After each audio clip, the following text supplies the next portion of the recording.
Well, I had more than enough to talk about in the opening, and I kind of broke it up a little bit into yearlings and broodmares and foals, but I did want to talk about our horses racing. We have had an extraordinarily good start to our 2025 stake season.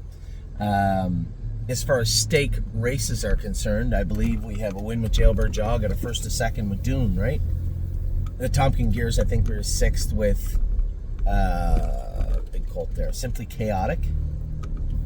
And Dune, or what's her name? Blue Rare was fourth. But again, she was entrapped. Have to get that fixed up. We're on that right now. That will be fixed by tomorrow at noon. It's been a big run so far. I mean, when I look at the horses that have done well so far for us, Cherry's Girl, first start out of the gate, 58-2 on the front end. That was as an unlikely prediction as you could have if you look back 2 months ago. First start on the front end, 58-2. Highly unlikely. But she did it. She did it in such a fashion that she's in the Sire Stakes on Wednesday.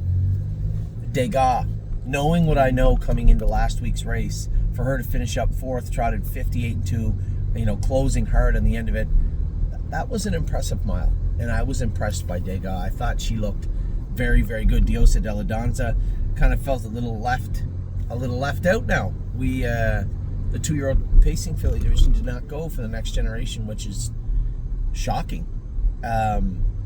Really shocking. And then, to have her prepped, ready to go, second in 53-4, last start paced 54-2, 28-2 on the end of it. She was ready to go and did not be able to race again in that race is upsetting. But again, off to a flying start with her already. And just so you know, so you don't have to keep count, I have 21 horses on this list that have already thoroughly impressed me this year, and it's only June 29th. Don't ask again, a winner in 2 minutes. You might say, well, it's only 2 minutes. It doesn't matter how fast they go. They're not going to get away on it right now. No, that's not true. If they go crazy fast, fine. She could trot 57 right now if she had to, which is impressive on its own. Both the Captain Corey's, 1 start, 1 win. That's a good job. Dune, first and second in her stake races in Michigan, and only 2 races in. It looks like she is an arch rival. The one that beat her last week, and she turned the tables on her this week. Very nice filly also. I forget her name. He's a Fearless Peter. He may not have raced, but his qualifier the other day was infinitely better than the work he's been putting in lately. I just thought the horse looked tremendous. 2, 2, and 4 all by himself on a track that's kind of slow right now. We're going to have a lot of fun with this guy this year. Highest honor, second in 54. He looked great the other day also. Really, really impressed with this colt and what he has become. Jailbird Jog. I can honestly say, at this point in time of their 2-year-old seasons, we have the best 2-year-old pacing filly, quite frankly, maybe the best 2-year-old pacer, and the best 2-year-old trotting filly, possibly the best 2-year-old trotter we have ever had, ever. Jailbird Jog, in my opinion, is a freak. She is a very, very fast filly. She does everything perfectly, and she wears the dog chain and the ear hood to keep her quiet, but the other day, to take her off the gate, just 2 fingers, dropped her in. She follows the helmet perfectly, and when it's time to get going, she doesn't waste much time. She is a very, very nice filly, and very lucky to have her in our barn, that's for sure. So Jailbird Jog, impressive in victory in the Kentucky Sire Stakes, her first start. Jolene Hall's qualifier was very good. Again, another horse that hasn't done a lot of work on the front end training, yet in the qualifier on the front end with 3 shoes on, and still runs off 2-2 and looks very, very good. Fights off a challenge and drives away. That's what you want to see from the horses. She looked very good. Leland Hanover, a winner the other day. I've told you guys I'm not going to continue to beat that drum of what I think of Leland Hanover. You know what I think of Leland Hanover. And I think we're just beginning to see him start to come forward. 58 the other day, winning his qualifier, last half 56, last quarter 28. He'll likely race next Saturday in an overnight. The horse just looks really, really good. Millie Girl, there was something ailing her the last 3 weeks of training. We couldn't put our finger on it. Her AST was high, so I thought it was her her muscle count. I think it was a number of things. But the ultimate factor that caused her to look a little flat was she was bleeding, which is rare at this stage. We have 3 horses right now that are on Lasix out of 40-some. And when you look at the program, it's not very often you see an L beside a 2-year-old in their first starts. But with Millie Girl, it just was what it was. And immediately we put her on Lasix. She came back out 6 days later, had a great qualifier on Lasix, scoped with no blood, was strong finishing upper mile. We'll train tomorrow again or Tuesday on Lasix. So we'll have to rehydrate her as best we can, which should be easy enough, 96 hours out or more if it's tomorrow. And she'll race Saturday at the Meadows. Her first lifetime start will be in a Stallion Series event. She's jumped over a couple of steps, but at the same time, I can take care of her on Saturday, and hopefully we catch a little bit softer division. My name's Wayne. Third, 57, last half 57, last quarter 28. She looked good. 29 or 28, I'm not sure. But she looked really, really good the other day. Impressed by her. Again, another horse is going to be a useful horse at the very least for us. Perfect Thought. You know, I told you a minute ago, I alluded to her. I tell you how much I love Leland, how much I love Leland, how much I love Leland. Reality is, Perfect Thought might be the best 2-year-old pacer we've ever had. Ever. Filly is nothing short of a freaking nature also. The last half she went the other day at the Meadows, just incredible. And the most incredible thing isn't the mile and the math behind it. It's how much she had left in the tank doing it. Very, very nice filly. Rico Tubbs didn't wow anybody. Certainly almost made Amy's world.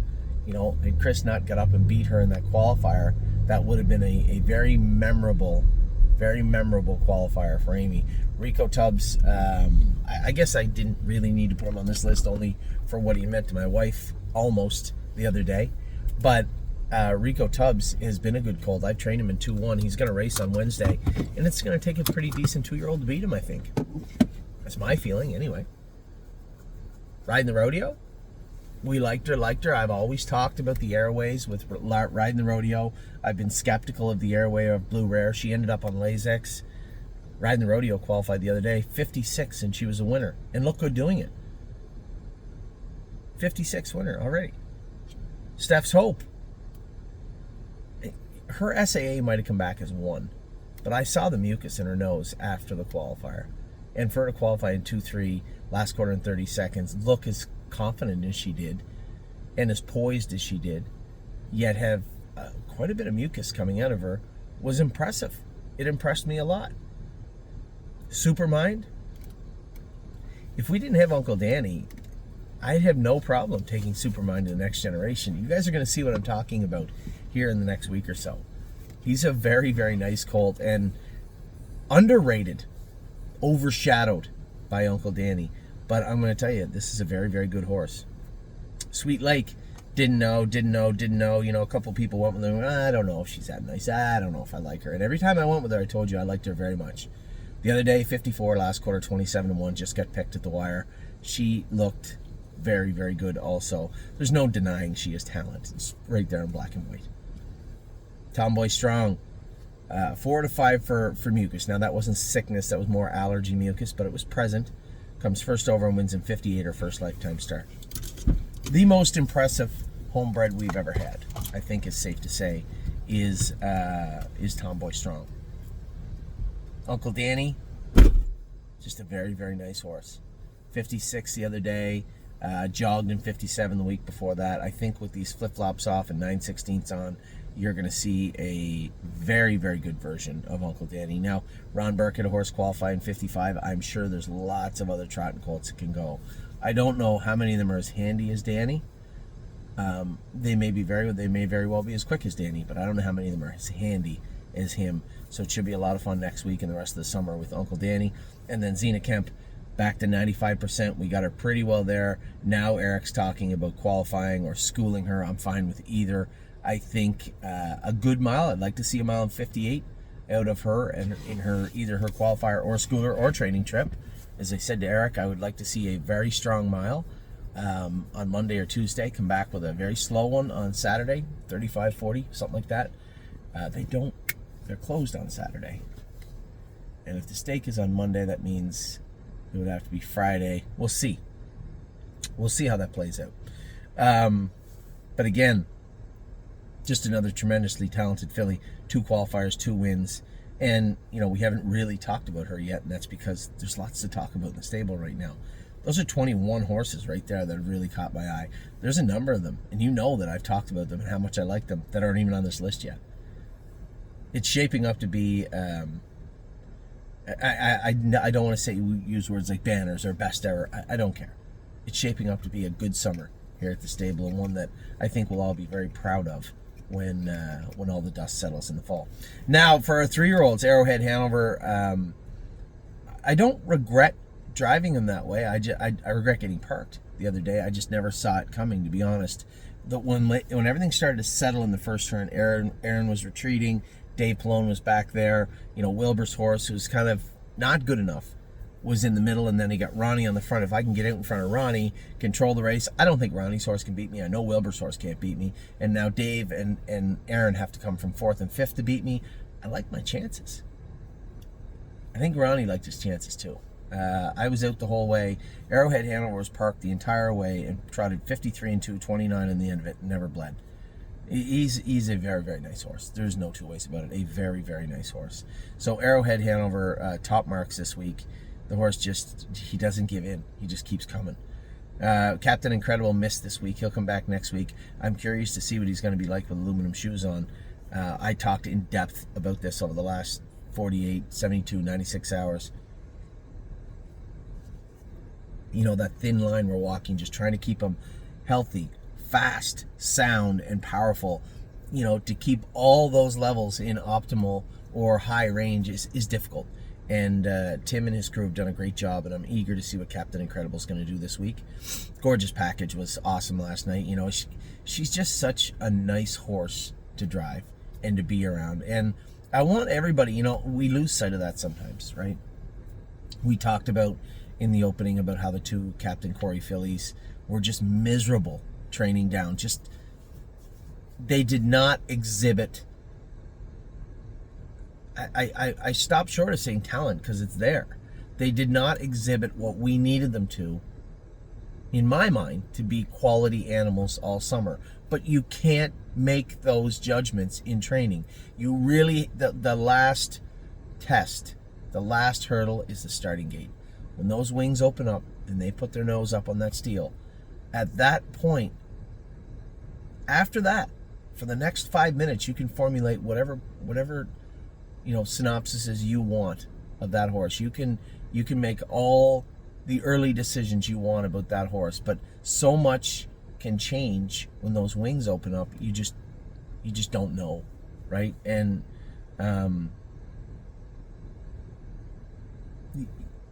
Gorgeous Package, another example. Training down, made tons of breaks, did not exhibit ability. Ability is questionable. We bought her off a scrap heap somewhere for the most part. You don't know what you're getting. And for her to go out and do what she's done as a 2-year-old, just missing $100,000 and then coming out this year and pacing 51, not getting a win, and then going out last night and it was just like riding a bike. Put her back in the front, got a big breather with her. It's like she knew and I knew it was impossible to lose at the half. She just swelled right up. It's almost like you just see her inflate in front of you.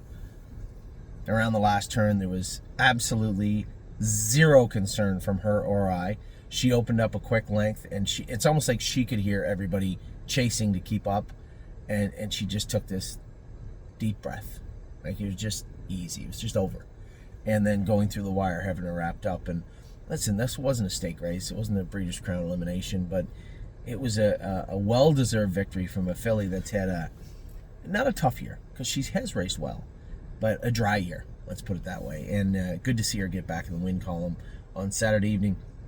Grand Slam Dio is one of the other types of fillies. We bought her to be something she wasn't, and that's just the way it is. And her breeding is always going to be our exit strategy. She's Up Your Deo's sister. She's by Propulsion of Muscle Hill, so you have that Muscle Hill line. Big, beautiful filly, doesn't wear any boots. She just wears vet wrap behind.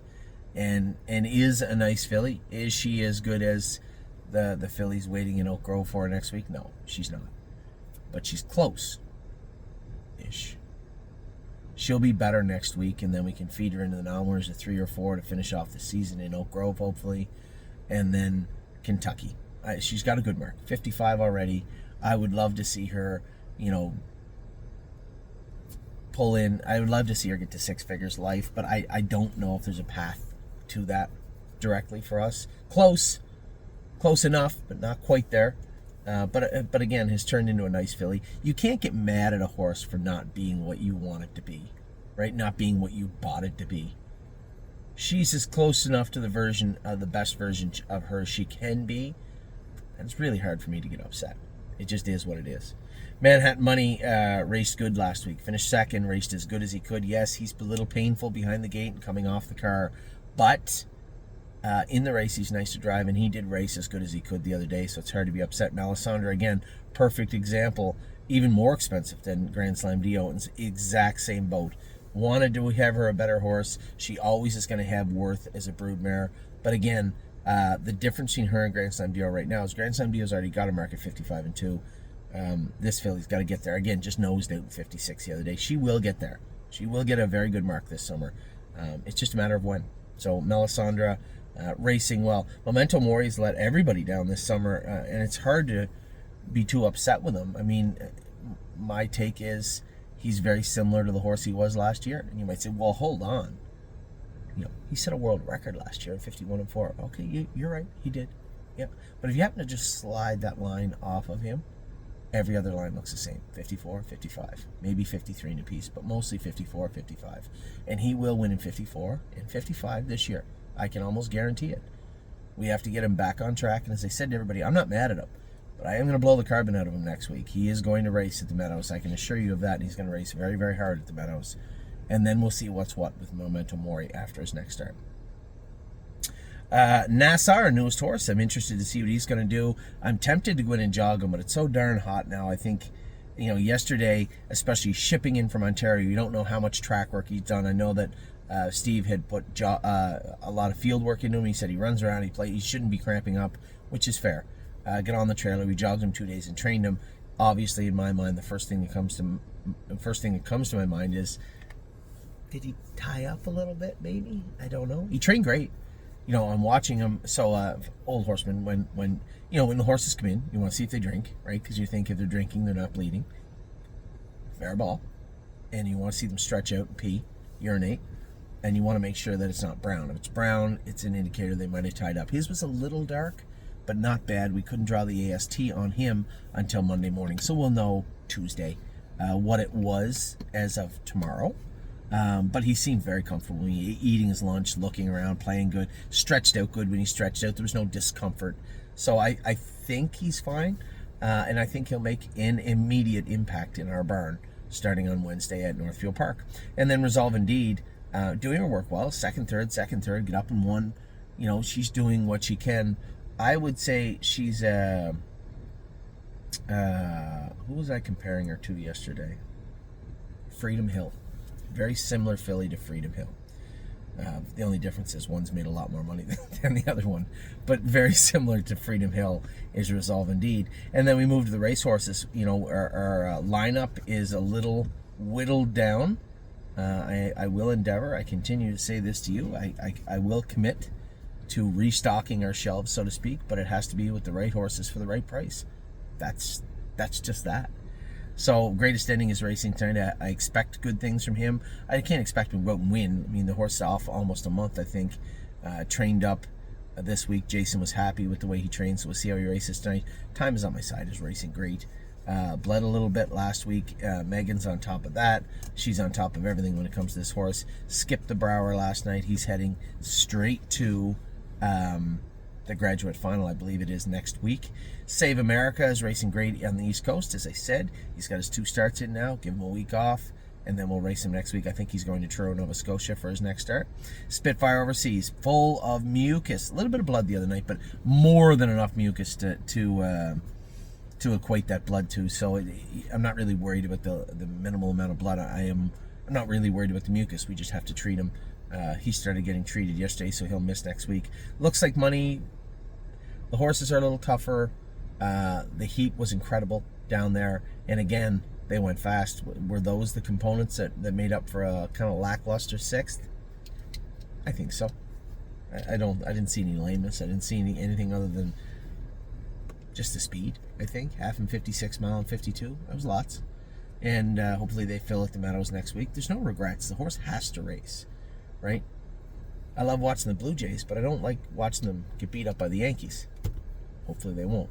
But that's just the thing, is sometimes you have to race against better horses. You can't just hide out at the Meadows. If they don't fill the class 2 weeks in a row, you have to go somewhere. And that's that. So down to Scioto he went. It may not be his last trip to Scioto. Hopefully it's his last trip over the next month to Scioto.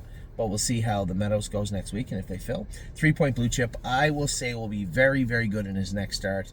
I tried my best to put him in a great position. I think I ended up being a little too cute. I should have let Chris in front of me, been third over, and I would have been fine. Instead, I put myself in a position where I had to be second over. I just didn't want to get him moving at the quarter pole, and ended up getting jammed a little bit in the last 3/8 of the mile. He'll be very good his next start. Rock Shining Star, we're going to have to figure out what took place last night with him. That 10th place finish, or 9th, whatever it was not him. And I'm not really sure what took place, but we will get to the bottom of it right away. He did scope clean, so there's no blood, no mucus. That's a start. Has to be in his blood work, so we'll draw that tomorrow, and we'll know more after that. And then Delicious Stone DK, a long, long, long time in the making, getting this guy back to a position where he's good. Very, very happy with the way he's been racing his last two. And somebody said, well, where do we go now? Well, it's an optional claim, or we just keep putting him in there. Well, somebody might claim him. Oh, golly, what will we do? I think we can, at the very least, replace him pretty easily. That won't be a problem. But we're not racing him over his head. That's the class for him. Dominic's doing a great job. I see we got like 4 in Georgian. They're all picked low odds. It's the right place for them, right place to be. So continue the good work. So those are, that's a little update on all the horses now. You have the race horses. You have the, well, let's start. You have the broodmares. You have the foals. You have the yearlings. 2-year-olds, 3-year-olds, and racehorses. I've updated you on everything. It's been a great summer. We have the next generation coming up next Saturday. We have the first, well, hold on. Wednesday, we have the Stallion Series and Sire Stake Series. So Cherry's Girl, Don't Ask Again, and Pretty Eyes and Lies race on Wednesday. I don't want to miss anybody, but probably I will. Saturday, we have Millie Girl, Sweet Lake, and My Name's Swaney, and then I have to get in the car, and that's if I can drive them. I have to drive straight to Scioto, where we will have the next generations, not 4, because they didn't fill the pacing fillies, but they will have 3.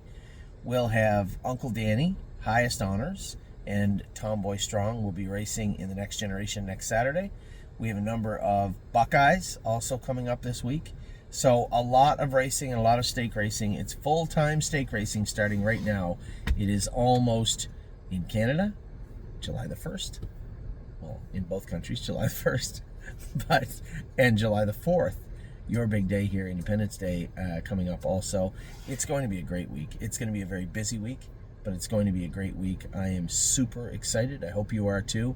We're going to be reaching out to Scioto, and we're going to get everybody that wants to come down for the next generation, please let us know. I'll reach out to Jason Roth and see if we can't get everybody upstairs in the VIP room, if we can. At the very least, we'll have some picnic tables or something down front for everybody to watch the races. It should be a tremendously good card of racing at Scioto next Saturday. And if you have any interest in coming, they have a new paddock, they have a new grandstand, and it is a fast piece of dirt. So, take care. I hope you guys are having a wonderful weekend. I am. Ava is. I know Amy is.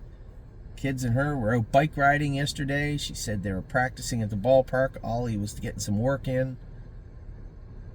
A little bit of an odd summer, being separated by countries, but it's been a great summer so far, and I hope it has been for you.